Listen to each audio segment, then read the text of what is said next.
Good morning everyone. So today we are going to deal with the next part of the same chapter which is about the Cholas of the South. आज हम बात करेंगे Cholas of the south के बारे में. ठीक है, अभी तक हमने बात करी थी कि जो नॉर्थ का पार्ट था इंडिया का वो एक्वायर कर रखा था. किस किस ने एक्वायर कर रखा था? गुर्जर प्रतिहारास थे इसके अंदर, चौहान्स थे इसके अंदर, राष्ट्रकूटास थे और पाल थे. ठीक है, तो पाल, राष्ट्रकूट और गुर्जर प्रतिहारा के बीच में लड़ाई भी होती है कन्नौज को लेकर. ट्रिपार्टाइट स्ट्रगल होती है इनके बीच में. ये सारी बातें हमने पढ़ी थी. और यहीं पर वेस्टर्न बॉर्डर में यहाँ से क्या होता था कि अफगानिस्तान से जो है अफगानिस्तानी रूलर्स आके यहाँ के टेम्पल्स पर अटैक करते थे और काफ़ी सारी वेल्थ जो है अपने पास लेकर जाते थे. ठीक है, तो यहाँ पर हमने चैप्टर का एंड किया था. देन उसके बाद अब हमें केस स्टडी दे रखी है किसके ऊपर? अब हमें केस स्टडी के चोलाज ऑफ दी साउथ. अब हम डिटेल में डिस्कस करेंगे चोलाज ऑफ दी साउथ के बारे में कि इनकी रूलिंग जो थी साउथ में, साउथ का जो रूल है वो अब चालुक्यास से हटकर, पल्लवास से हटकर किसके हाथ में जाने वाला है? चोलाज के हाथ में.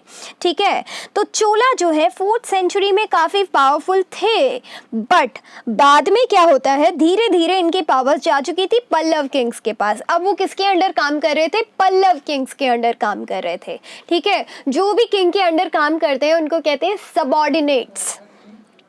तो अब जो सबऑर्डिनेट्स इनके अंदर काम कर रहे हैं वो है चोलास. अब ये चोलास फिर से पावर में आएंगे 9th सेंचुरी में. ठीक है, तो 9th सेंचुरी में जब इनके पास वापस पावर आएगी, जब इनके पास वापस पावर्स आएगी 9th सेंचुरी में, अब ये पावर लाने वाला कौन था? इसके तो नाम के शुरू में ही क्या है? विजयलया. ठीक है, तो ये पावर स्टैब्लिश करने वाला चोला रूलर कौन सा था? विजयलया, जिसने जो कि आया था कहाँ से? उरैयूर. ठीक है, उरैयूर से ये आया था और इसने पल्लवास पर अटैक किया था. ठीक है, पल्लवास के ही सबऑर्डिनेट थे ये और इन्होंने अपनी रूलिंग स्टैब्लिश करी थी फिर से साउथ के किंगडम्स में और यहाँ पर अपनी पावर जो है सक्सेस करी थी. ठीक है, तो अब आती है चोला डायनेस्टी, जिन्होंने 400 साल तक साउथ के जो पार्ट्स हैं उन पर रूल किया है, साउथ के जो रीजन्स हैं उन पर रूल किया है. वो भी कितने साल तक? 400 साल तक. ठीक है, इसीलिए ये काफ़ी इंटरेस्टिंग है. ठीक है, तो इनके बारे में हम बात करेंगे. पहले हमने बात करी किसके बारे में? विजयलया के बारे में. अब 3 और इम्पॉर्टेंट ऐसे रूलर हैं जो बहुत सारी अमेजिंग चीज़ें लाएंगे इनके अंडर. ठीक है, तो पहला विजयलया का सक्सेसर बनेगा. ठीक है, पहला तो विजयलया खुद है. विजयलया जो कि आया है कहाँ से? कावेरी डेल्टा के वहाँ से. ठीक है, कावेरी रीजन से वो आया है. इनकी हिस्ट्री के बारे में हमें डिफरेंट बुक्स से पता पड़ता है. सिर्फ एक बुक से हम सब कुछ नहीं निकाल सकते इनके बारे में सारी इन्फॉर्मेशन. तो विजयलया के बारे में अगर बात करी जाए तो विजयलया के सन थे आदित्य फर्स्ट के बाद थे प्रांतका फर्स्ट. अब ये प्रांतका जो थे इन्होंने अपना किंगडम जो है एक्सटेंड किया था. इन्होंने पल्लवास को तो जीता ही जीता था, पांड्यास को भी जीता था और मदुरई तक इसको एक्सटेंड किया था. इसीलिए इनको कहा जाता है प्रांतका फर्स्ट, जिनको कहा जाता है, ठीक है, प्रांतका फर्स्ट को ही कहा जाता है मास्टर ऑफ मदुरई, क्योंकि इन्होंने सबसे पहले एक्सटेंड किया था. अब इनके बाद हम बात करेंगे सिर्फ इम्पॉर्टेंट रूलर्स की. ठीक है, तो सबके बारे में हम डिस्कस नहीं कर सकते. 400 साल तक इनकी रूलिंग चली है, यानी कि ये तो ऑलरेडी बहुत ही ज़्यादा काफ़ी सारे रूलर्स इनके रहे होंगे. ठीक है, तो अब नेक्स्ट आती है बात किसकी आती है? इसमें आती है राजा फर्स्ट. नेक्स्ट रूलर है हमारे पास राजा, नाम में ही राजा. ठीक है, राजा फर्स्ट, जिन्होंने डिफीट किया है चालुक्यास को. चालुक्यास भी बहुत इंपॉर्टेंट रूलिंग पावर थी उस टाइम पर. चालुक्यास को डिफीट करने वाले थे राजा फर्स्ट 985 AD में. ठीक है, इनकी रूलिंग में जो नेवल पावर है वो बहुत इंक्रीज हुई थी. यहाँ पर जो नेवी है इनकी नेवी, ठीक है, वाटर पावर इंक्रीज हो रही थी और इन्होंने एक टेम्पल भी बनवाया था. ठीक है, जिसका नाम रखा गया था बृहदेश्वरा टेम्पल इन थंजावर, जिसको और भी नाम दिया गया राजा राजेश्वरा टेम्पल, भी उसी को कहा जाता है। ठीक है, तो हम रिपीट करते हैं। विजयलया के बारे में हमने पढ़ा, विजयलया ने भी टेम्पल बनवाया था। ये राजा लोग टेम्पल्स बनवाते क्यों थे? ये टेम्पल्स इसलिए बनवाते थे ताकि वो अपनी पावर को शो कर सके, वो अपने आप को गॉड बताते थे। ठीक है, तो जो फर्स्ट था विजयलया, जो उरैयूर से आया था, जिन्होंने मुट्टयर्स को हराया था। ठीक है, तो उन्होंने एक टेम्पल बनवाया था, निशुम्भसुधनी। ठीक है, अब नेक्स्ट आते हैं कौन से? राजा फर्स्ट, जिन्होंने बृहदेश्वरा टेम्पल बनवाया, जिन्होंने पांड्याज और चेराज और चालुक्यास तीनों को ही हराया।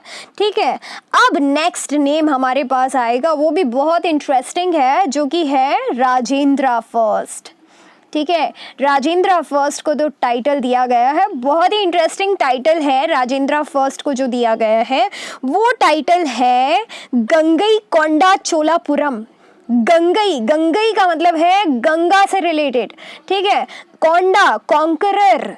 ठीक है, तो गंगा पर जीत पाने वाला कौन है? राजेंद्र फर्स्ट। ठीक है, इन्होंने ट्रेडिंग जो है वो बहुत ज़्यादा इंक्रीज करी थी, श्रीलंका तक, मलाक्का स्ट्रेट तक, और काफ़ी सारे नए रीजन्स पर अटैक किया था। 13th सेंचुरी तक बहुत अच्छी रूलिंग स्टैब्लिश करी थी इन्होंने सदर्न किंगडम में।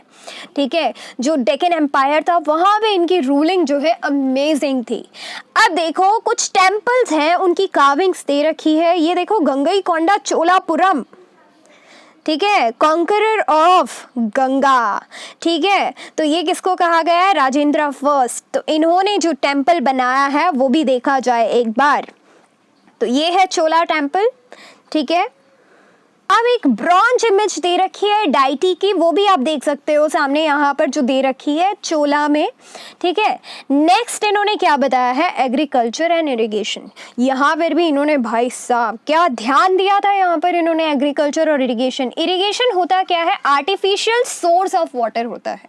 ठीक है, बारिश के थ्रू पानी आना, ये इरिगेशन नहीं है। पर उसी बारिश के पानी को जब हम इकट्ठा करते हैं, ठीक है, या नदियों का जो पानी है उसी को जब हम किसी तरीके से ऐसी जगह पर लेकर आते हैं जहां पर वो बह नहीं रहा है, ठीक है, उसका रास्ता बदल देते हैं, तो वो क्या होता है? इरिगेट करना। तो यहाँ पर हमने बताया है कि उस टाइम पर भी सोचो, 9th सेंचुरी में चोलास के पास ऐसी टेक्निक्स आ चुकी थी एग्रीकल्चर के लिए। इन्होंने जो है टैंक्स बिल्ड करे थे, इन्होंने कैनाल्स बिल्ड करी थी, काफ़ी सारे कंस्ट्रक्शन किए थे इन्होंने। कैपिटल में आर्टिफिशियल लेक तक बनाई थी, काफ़ी सारे नेटवर्क ऑफ चैनल्स बनाए थे। ठीक है, रिवर्स जो थी उनका एरिया चेंज किया था, उनके थ्रू लेक्स कंस्ट्रक्ट कराई थी, वेल्स डग कराए थे, मतलब वेल्स खुदवाए थे, काफ़ी सारे जो कुएं हैं वो बनवाए थे ताकि उनमें रेन वाटर कलेक्ट हो सके। तो उस टाइम पर इन्होंने बहुत ही अच्छी टेक्निक्स का यूज़ किया था for the cultivation of rice. ठीक है, राइस को कल्टीवेट करते थे। जो भी इम्पोर्टेंट उस टाइम पे जो भी सीरियल्स वगैरह थे जो कल्टीवेट होते थे, उनके लिए बहुत ही अच्छा इरिगेशन जो है चैनल इन्होंने प्रोवाइड किया था। अब देखो यहाँ पर कुछ एक इम्पॉर्टेंट टर्म्स दे रखी है जिनके थ्रू ये अपना एडमिनिस्ट्रेशन चलाते थे। एडमिनिस्ट्रेशन भी भाई बहुत तरीके से ये लोग चलाते थे। यहाँ पर इन्होंने क्या है, पावर्स को डिवाइड कर रखा था कि जो ब्राह्मण लैंडलॉर्ड्स थे उनको इन्होंने क्या कहा था? विलाला। और जो उर थी वो पीजेंट्स का ग्रुप फॉर्म करता था, उसमें इलेक्ट होते थे। ठीक है, नाडू जो थे विलेजेस थे, काफ़ी सारे फंक्शन जो है विलेज लेवल पर परफॉर्म करे जाते थे, टैक्स कलेक्ट करे जाते थे। ठीक है, जस्टिस या फिर टैक्स कलेक्ट करना, ये सारी चीज़ें यहाँ पर प्रोवाइड की जाती थी। फिर इन्होंने एक और दे रखा है मूवेंद्रवलंत। ठीक है, जो पीजेंट है जो किंग को सर्व करते थे उनको कहा है मूवेंद्रवलन। ठीक है, फिर है उरैयर जो चीफ होते थे। अब देखो और कौन कौन सी पोस्ट इन्होंने दे रखी है, जो इम्पोर्टेंट पोस्ट है वो गिवन है। तो सभा और उर मेन है, ये आपको याद रखना है कि इनका एडमिनिस्ट्रेशन जो है मेनली कौन चला रहा है? सभा और उर। सभा किसके अंडर है? ब्राह्मण्स के अंडर। उर किसके अंडर है? पीजेंट्स के अंडर। ठीक है, तो सभा को सुपरवाइज करेंगे officials appointed for central administration. Central administration के लिए तो है सभा, और जो टैक्सेस कलेक्ट करने से रिलेटेड है या डिस्प्यूट सेटल करने के लिए है वो काम करेगा उर। उसके बाद आता है, अब ये कुछ चीज़ें हैं जो गिवन है कि सभा का मेंबर होने के लिए भैया आपके पास क्या होना चाहिए। सभा मैंने बताया कि ब्राह्मण लैंडलॉर्ड्स की जो है एक इलेक्टेड जो है वो ग्रुप होता था। तो सभा में आने के लिए इनके पास क्या क्या चीज़ें होनी चाहिए भाई साहब? इनके पास होना चाहिए मतलब एक तरीके से जैसे कि आप इलेक्ट करते हो उसी प्रेसिडेंट वगैरह या जो भी पीएम है इलेक्ट करते हो उसी तरीके से। देखो यहाँ पर भी कुछ नॉर्म्स हैं इनके लिए सभा में इलेक्ट होने के लिए। So all those who wish to be the member of sabha should be, इनके पास लैंड होना चाहिए, इनके पास खुद का घर होना चाहिए, एज 35 से 70 ईयर्स की होनी चाहिए, वेद का नॉलेज होना चाहिए, और एडमिनिस्ट्रेटिव मैटर्स पर ऑनेस्ट होने चाहिए, वेल वर्स होने चाहिए। ठीक है, सारा ज्ञान होना चाहिए इनको एडमिनिस्ट्रेशन का। और 3 साल तक के लिए ये कमेटी होती थी, और 3 साल तक के लिए ये और किसी कमेटी का पार्ट नहीं हो सकते थे। तो ये कुछ इम्पॉर्टेंट चीज़ें हैं जो गिवन है कि किस टाइप का मतलब जो सभा का मेंबर बनने के लिए क्या रिक्वायरमेंट। अब एक और चीज़ इसमें गिवन है, लास्ट में एल्सवेयर में दे रखा है कि वर्ल्ड में उस टाइम पे 7th सेंचुरी से लेके 10th सेंचुरी तक क्या हो रहा था। 7th सेंचुरी से लेके 10th सेंचुरी तक चाइना का तांग डायनेस्टी का जो रूलिंग है वो दे रखा है कि वहाँ की जो मेन कैपिटल रीजन था वो थी ज़ियान। अब ज़ियान में विजिट किया था टर्क्स ने, इंडियंस ने, जापानीज़ ने, कोरियंस ने, ये लोग यहाँ पर गए थे। और यहाँ से इनको पता पड़ता है कि वहाँ पर एडमिनिस्ट्रेशन कौन करी थी, ब्यूरोक्रेसी। ब्यूरोक्रेसी का मतलब होता है नौकरशाही। ठीक है, तो जो सरकार के जो एम्पायर है, मतलब जो एम्पायर है वो किसके अंडर है, राजा के अंडर है। तो ऑफ कोर्स यहाँ पर ब्यूरोक्रेसी, नौकरशाही होगी राजा के अंडर, और उसके अंडर कोई भी पार्ट ले सकता है। ठीक है, और उसके अंडर ऑफिशियल सेलेक्ट हो सकते हैं किसी भी प्लेस से। ठीक है, this system of selecting officials remained in place with some changes. अब धीरे धीरे इसमें क्या है, चेंजेस आने लगे थे। हालांकि इसमें कोई भी अपीयर हो सकता है जो भी चाहे वो। ठीक है, तो अभी तक हमने पढ़ा था चोला डायनेस्टी के बारे में कि चोलाज ऑफ द साउथ उन्होंने कैसे रूल किया था। आई होप आप लोगों को ये चैप्टर अच्छा लगा हो। Thank you.